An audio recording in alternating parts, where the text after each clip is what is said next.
Hello viewers, আসসালামু আলাইকুম রাহমাতুল্লাহ বারাকাতুহু। আমার আপু ভাইয়ারা কেমন আছেন?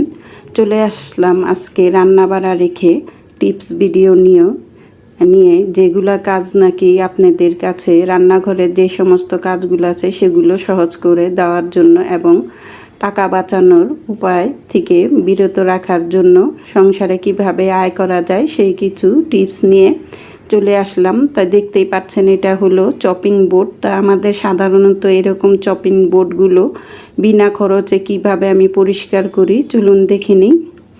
তা প্রথমেই টিপসটা হচ্ছে চপিং বোর্ড। তা চপিং বোর্ডের সাথে আমি দিয়ে দিলাম 1 টেবিল পরিমাণ লবণ।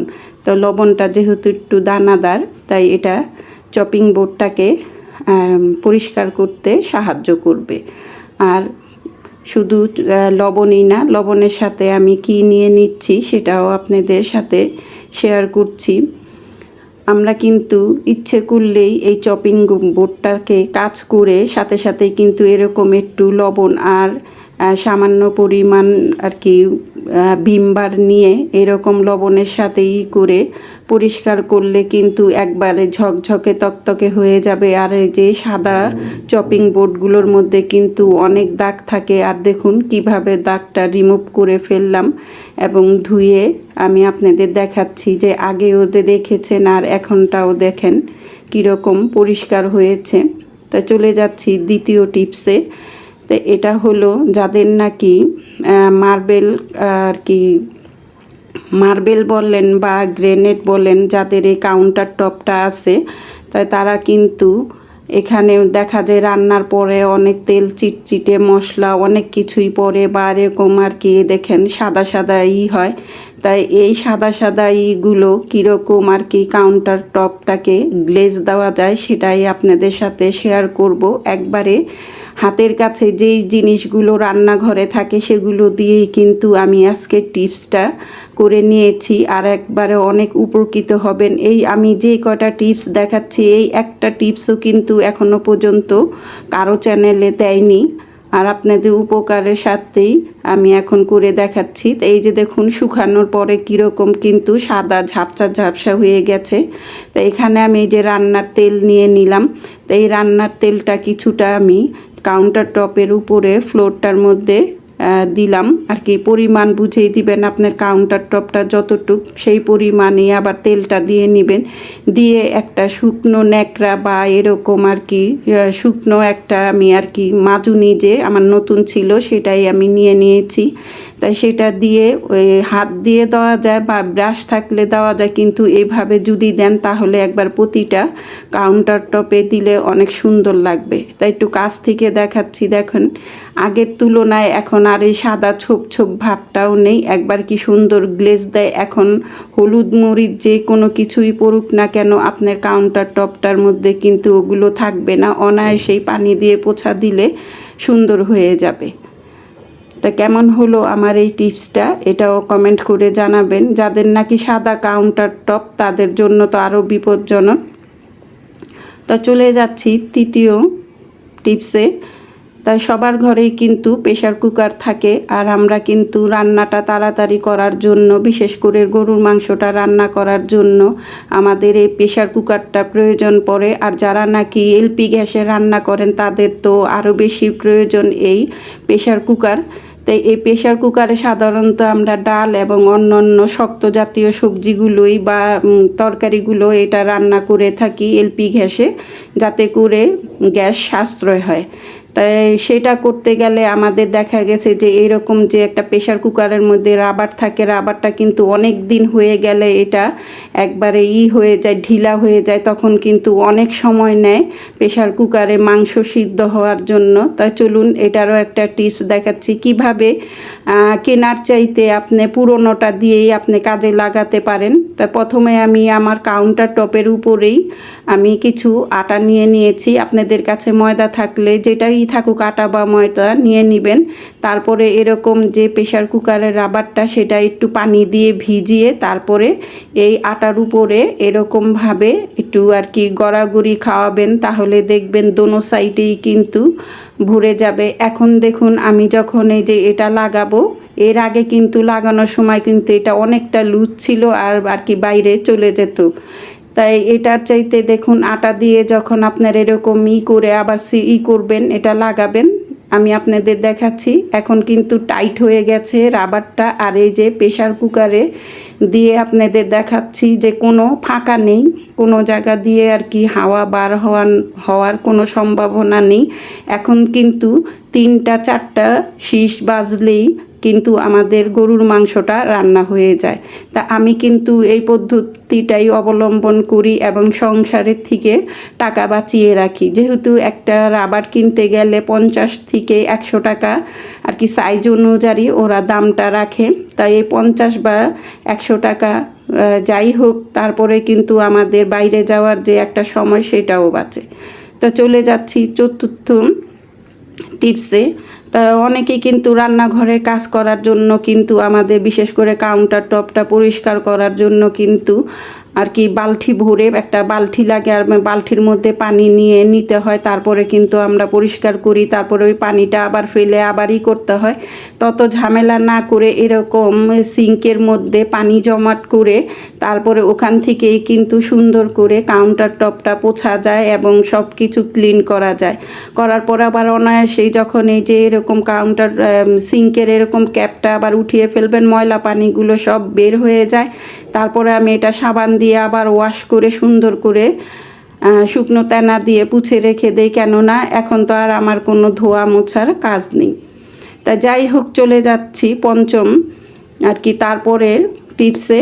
যাদের নাকি বাসায় হঠাৎ করেই দেখবেন, এটা কিন্তু একটা মহা ঝামেলার বিষয়, হঠাৎ করেই দেখা গেছে যে এরকম কলটা নষ্ট হয়ে গেছে আর অনবতর এরকম কল বন্ধ করলেও কিন্তু পানি কিন্তু পড়তেই আছে। তাই এই পানির অপচয় রোধ করার জন্য কি কি টিপস নেবেন? আর তৎক্ষণাৎ কিন্তু আমাদের বাসায় কিন্তু নতুন কল থাকে না, কারণ হলো আমরা তো আর জানি না কখন যে কলটা নষ্ট হয়ে যাবে। তার জন্য একটা উপায়, এরকম একটা পানির বোতল নিয়ে নেবেন, যেই কোনো একটা 1 লিটারের পানির বোতল নিয়ে এটাকে ভরে তারপরে দেখুন আমি একটা চমৎকার আপনাদের আইডিয়া দিচ্ছি। এই আইডিয়াতে যাদের নাকি আমার মতো এরকম কলের চাবিটা লুজ হয়ে গিয়েছে, তারা কিন্তু অনায়াসে এরকম আমার মতো বুদ্ধি খাটিয়ে তৎক্ষণাৎ টাকা থেকে আর কি হাজব্যান্ডের টাকাটা কিছু বেঁচে যাবে। নইলে হয়তো বা দেখা গেছে আপনারা তারপরের দিন আপনি কলটা এনে নতুন কল ব্যবহার করতে পারবেন। কিন্তু তৎক্ষণাৎ কি করবেন, এই যে পানির বোতলটা আমি কলের চাবির সামনে দেখুন একবার ভরা বোতলটার চাপে চাবিটা হয়ে আছে, আটকে আছে, আর দেখুন এখন কিন্তু আর পানি পড়ছে না। তাই দেখছেন কীরকম একটা বুদ্ধি, এই বুদ্ধি খাটিয়ে যদি আমরা কাজ করি আমাদের সংসারে কিন্তু অনেক টাকা পয়সাই সেফটি হয়। আমার নতুন বাসা মাত্র 1 বছর হয়েছে, তাই আর কি 6 মাসের কালীনেই আমার এই কলটা নষ্ট হয়ে গেছে। আর দেখুন এই 4 মাস ধরেই আমি কিন্তু এইভাবেই এই কলটাকে নিয়ে চলছি, যে দেখি কতদিন চলা যায়, তারপরে কিন্তু আবার নতুন কল কিনে ভালো কোম্পানির একটা কল কিনে লাগিয়ে নেব। তা আপনাদের আবার একটু দেখাচ্ছি, যে দেখেন উঠে নিলে পানিটা পড়তে থাকে, যখন আমি চাবিটার সাথে আবার পানির বোতলটা লাগিয়ে দিই তারপরে পানিটা বন্ধ হয়ে গেল। তা কেমন হলো আমার এই টিপসটা, এটাও জানাবেন। তা চলে যাচ্ছি পরবর্তী টিপসে। তা আমরা সাধারণত কিন্তু বড় মাছ আনলে সব কিছুই কিন্তু মাছগুলো আমরা ভেজে খাই, আর আমরা রাঁধুনিরা যখন রান্নাঘরে ঢুকি তখন কিন্তু তাড়াহুড়ো করে কিভাবে রান্নাটা সেরে তারপরে বের হব সেই চিন্তাই থাকে আমাদের মাথায়। তা যখন মাছটা ভাজতে নেই তখন কিন্তু আমরা কি করি, একটা প্যানের মধ্যে হুড়োহুড়ি করে যতগুলো মাছ আছে দিয়ে ঠাসাঠাসি করে ভেজে নেওয়ার চেষ্টা করি। তাই আমি যে পদ্ধতিটা অবলম্বন করি সেটাই আপনাদের সাথে শেয়ার করি। আর এই যে দেখুন আমি প্রথমে তেলটা দিয়েছি, তেলটা গরম হওয়ার পরে কিন্তু আমি কিছু লবণ ছিটিয়ে দিয়েছি। তারপরে তেলটা যখন একেবারে অত্যাধিক গরম হয়ে গেছে তখন এই যে মাছ দিয়ে দিলাম। তা মাছ দিয়ে দিলাম, মাছ কিন্তু আমি সবগুলো দেই নেই, এখানে 5-6টা মাছ আমি দিয়ে তারপরে যে দেখেন কত জায়গা ফাঁক রেখে তারপরে মাছটি ভেজে নিয়েছি। কারণ হলো মাছ যদি একটার সাথে একটা লেগে থাকে তাহলে কিন্তু মাছগুলো ভেঙে যায়। আর যদি একটু ফাঁকা ফাঁকা করে আমরা রাখি তাহলে কিন্তু মাছটা যখন ভাজবো উল্টাতে গেলেই কিন্তু ওই মাছগুলো আর ভাঙবে না, সুন্দর মতো মাছগুলো হয়ে যাবে। আর রান্নার পরে মাশাল্লাহ মাছগুলো কিন্তু দেখতে সুন্দর লাগে আর খেতেও ভালো লাগে অবশ্যই। কিন্তু যদি মাছটা ভেঙে যায় তো ওই মাছের কিন্তু ওই তরকারির কোনো আয় বরকতই থাকে না। যাই হোক, আপনাদের বোঝাতে পারলাম কি না, এই যে দেখুন আমি কি সুন্দর অনায়াসেই মাছগুলো ভেজে নিচ্ছি। ভিডিওটা দেখতে দেখতে কোনো নতুন আপুদের ও ভাইয়াদের আমার এই টিপসগুলো যদি আপনাদের পছন্দ হয় তাহলে আমার চ্যানেলটা সাবস্ক্রাইব করে পাশে থাকা বেল বাটনটা অন করে দিবেন, যাতে করে নতুন নতুন রেসিপিগুলো আপনাদের মাঝে চলে যায়। আর সবাইকে বলছি আমার মনি চ্যানেল প্লিজ অ্যাড সহ আমার ভিডিওটা দেখার চেষ্টা করবেন। যাই হোক, চলে আসলাম পরবর্তী আরেকটা ইম্পর্টেন্ট টিপস নিয়ে। যাদের নাকি চুলোর সামনে এরকম একটা জানালা থাকে আর এরকম গ্লাস সিস্টেম থাকে, তাই এই থাইটার মধ্যে যখন আমরা রান্না করতে যাই তখন কিন্তু তেল চিটচিটে তারপরে মশলার সব কিন্তু এখানে ভরে যায়। তাই এটার থেকে সারার জন্য, এটা পরিষ্কার করতে কিন্তু আমাদের অনেক কষ্ট বা অনেক সময় নষ্ট হয়। তাই সময় এবং কষ্ট দোনোটা বাঁচানোর জন্য আমি যে পদ্ধতিটা অবলম্বন করি সেটা হলো এই গ্লাসের মধ্যে আমি পলিথিন লাগিয়ে নিই। আর আমাদের ঘরে কিন্তু অনায়াসেই কিন্তু প্রতিদিনই কি বাজার থেকে কিন্তু অনেক পলিথিন আসে, তাই পলিথিনগুলো এভাবে কেটে গ্লাসের যতটুক পর্যন্ত আমাদের তেল চিটচিটে এবং হলুদ মরিচের আর কি দাগগুলো পড়ে ততটুক পর্যন্তই আপনি এই পলিথিনটা লাগিয়ে দিবেন। দেখেন কি সুন্দর, কোনো আঠা বা কিছুই দিতে হলো না, শুধু একটু ভিজা যদি থাকে তাহলে ওটা লাগিয়ে দিলেই কিন্তু সুন্দর লেগে যায় গ্লাসের সাথে পলিথিনটা। তাই এখন আমি একটু দেখাচ্ছি যে রান্নার পরের অবস্থা কি হয় গ্লাসের। তাই সেটা তো আগেই দেখলেন, তা ওটা আমি পরিষ্কার করে নিয়েছি। তাই রান্নার পরে যেটা হয়, তাই এখন আপনি কি করবেন, এটা পুছে নেবেন, কোনো প্রয়োজন নেই পোছার। আপনি কি করবেন, পলিথিনটা আলতো হাতে টান দিলেই পলিথিনগুলো উঠে আসবে। এখন আপনি চাইলে এই পলিথিনগুলো ফেলেও দিতে পারেন বা আবার ধুয়ে তারপরে এটা পানি ঝরিয়ে রেখে দিতে পারেন, কেননা তারপরের দিন আবার আপনার প্রয়োজন পড়বে তখন এটা আপনি লাগিয়ে নেবেন। তা কেমন হলো আমার এই টিপসটা, এটাও আপনারা কমেন্ট করে জানাবেন। বিশেষ করে যাদের নাকি রান্নাঘরে এরকম গ্লাস থাকে চুলোর সামনে, তাই তাদের কিন্তু অনেক অসুবিধা হয় আর অনেক কষ্ট হয় এবং সময়ও অনেক নষ্ট হয়। তাই দেখুন একটু কিন্তু কোনো তেল চিটচিটে ভাব বা কোনো কিছুই পাওয়া গেল না।